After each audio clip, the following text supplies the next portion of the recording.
भरोसा करी ना बात। देखी डेरावा के मन डाली ना दुविधा, राह में कवरियन के मिलेला सुविधा। लेके सुल्तानगंज से मैं चल जाऊंगी, लेके सुल्तानगंज से मैं चल जाऊंगी।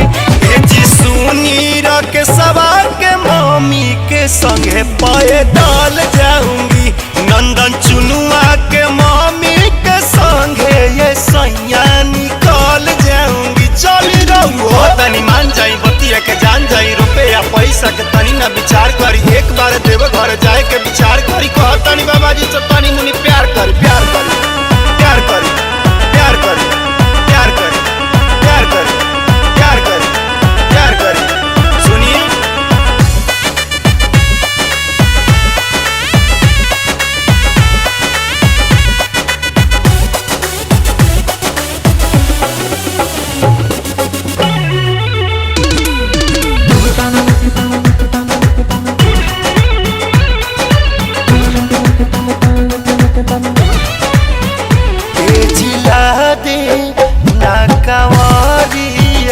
एगो गेरुआ रंग के साड़िया, पूजवा के माई जाई, रूप सवा के भौजाई, संतोष हो जाए खातिर कलेली उपाय। लेके देव घर कांवरियन के दल जाऊंगी, लेके देव घर कांवरियन के दल जाऊंगी। ले सुनी सशंकवा के मम्मी के संगे पैदल जाऊंगी।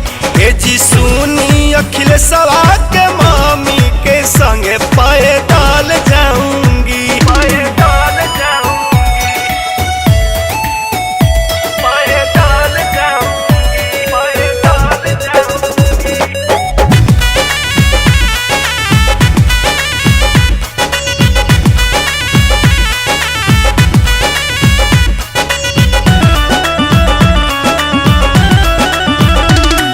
सभे केहू जाता जी, काहे रउआ ना बुझाता जी।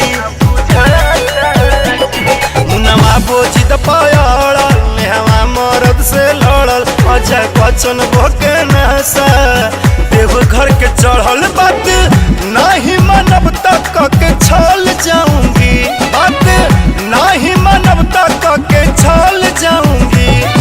सुनी रत्ना करबो भौजी के संगे पैदल